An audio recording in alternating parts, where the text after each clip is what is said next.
Différence entre une SCI et une holding. Tout comprendre pour pouvoir bien investir dans l'immobilier. Donc ces deux structures sont vraiment utilisées par de nombreux investisseurs et entrepreneurs afin d'investir en immobilier. C'est vrai que la SCI, Société Civile Immobilière, ou la holding sont deux montages différents qui ont deux buts différents dans l'investissement immobilier et des fois vous êtes peut-être perdu ou peut-être même que vous ne connaissez pas ces deux façons d'investir. Je vais donc faire au mieux pour vous expliquer clairement les deux structures et pourquoi choisir l'une plutôt que l'autre selon votre profil.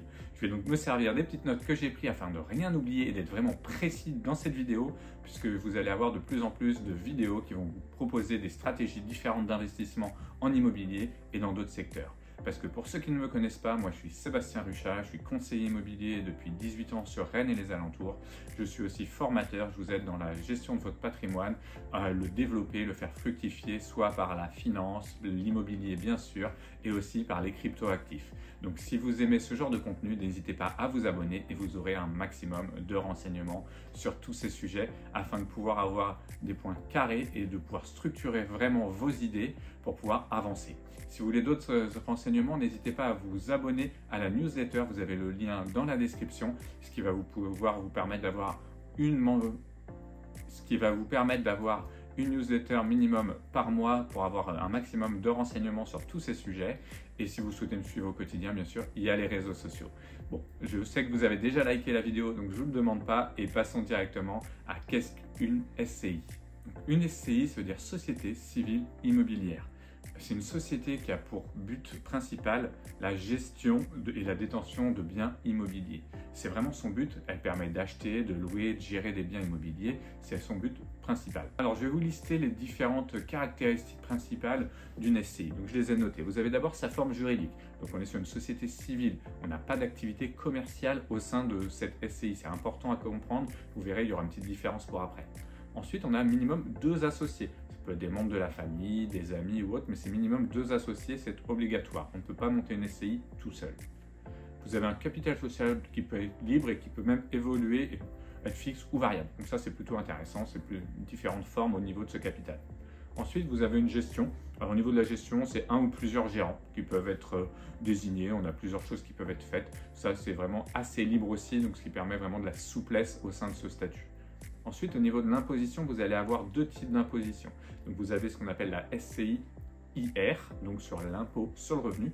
Et là, c'est assez simple. Tous les bénéfices, en fait, sont répartis entre les associés et chacun paye l'impôt en fonction de sa tranche d'imposition marginale, qu'on appelle plus communément la TMI. Sinon, vous pouvez choisir une SCI à l'IS, donc à l'impôt sur les sociétés. Et dans ces cas-là, les bénéfices de l'entreprise sont taxés au niveau de l'entreprise, donc sur l'impôt sur les sociétés. Et là, ce qui va être intéressant, c'est qu'on va pouvoir retirer des différentes charges. Vous allez avoir les travaux, les intérêts d'emprunt et d'autres que vous allez pouvoir déduire. Donc, c'est vraiment les caractéristiques principales d'une SCI. Alors, l'avantage de la SCI. Donc, les avantages, j'en ai listé 4 grands avantages principaux. C'est déjà la transmission facilitée. On a des parts sociales, c'est facile, on peut les transmettre à qui on veut, il suffit de les vendre. Et ça, c'est vraiment le plus simple à faire. Ensuite, vous avez une optimisation fiscale qui est possible via l'IS.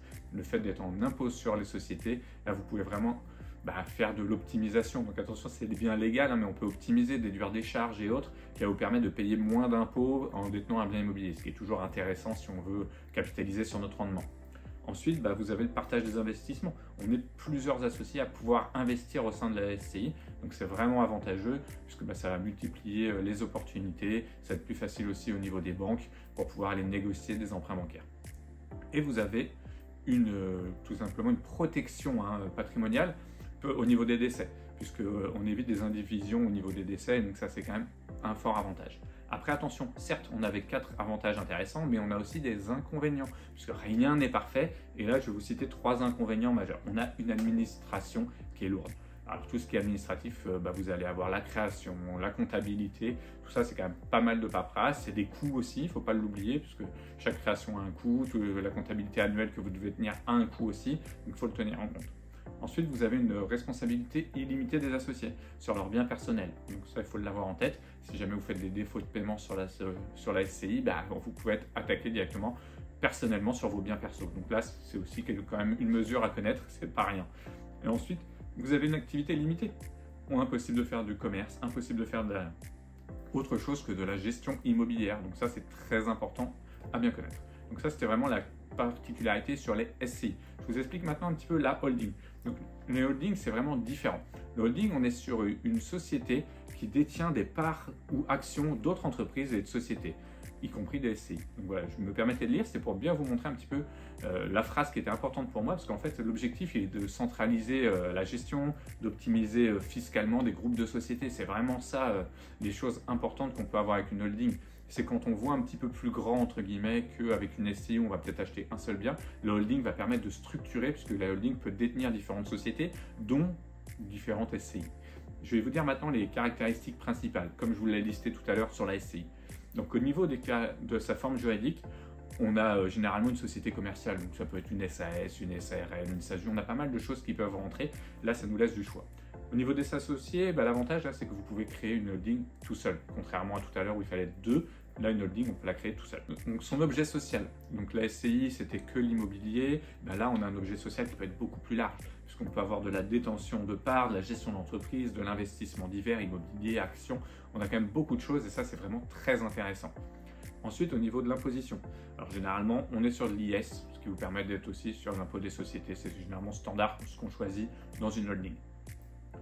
Et après, on a un régime d'intégration fiscale possible pour regrouper différents résultats de différentes entreprises de holding. Là, c'est un petit peu plus complexe. On pourra y revenir si vous avez des questions.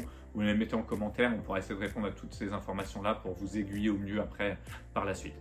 Ensuite, on va avoir deux types de holding. On a une holding passive ou active. Donc la holding passive, elle va avoir différents buts. C'est surtout de détenir des parts de société.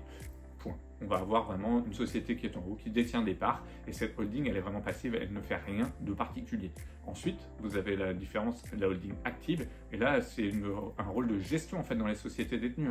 Conseil, stratégie, gestion, c'est vraiment important. Et c'est les différences qu'on peut faire dans sa holding et donc qu'on peut faire évoluer au cours du temps aussi. C'est ça qui est assez sympa.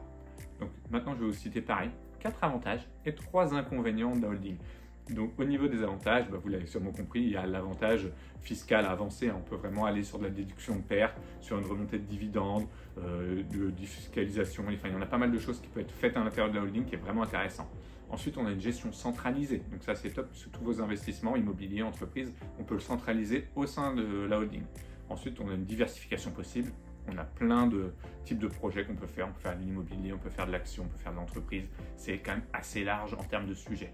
Et on a une facilité de transmission avec des montages juridiques assez évolués qui sont quand même très sympas. Par contre, on a toujours 3 inconvénients. Et ça, il faut les avantages. Donc là, j'ai bien pris une note parce que c'est toujours important de bien comprendre. C'est les créations complexes et coûteuses. Ouais, on a pas mal de frais juridiques et une comptabilité assez élevée qui est toujours un inconvénient quand on fait ce genre de projet. Ensuite, on a une gestion administrative qui est lourde.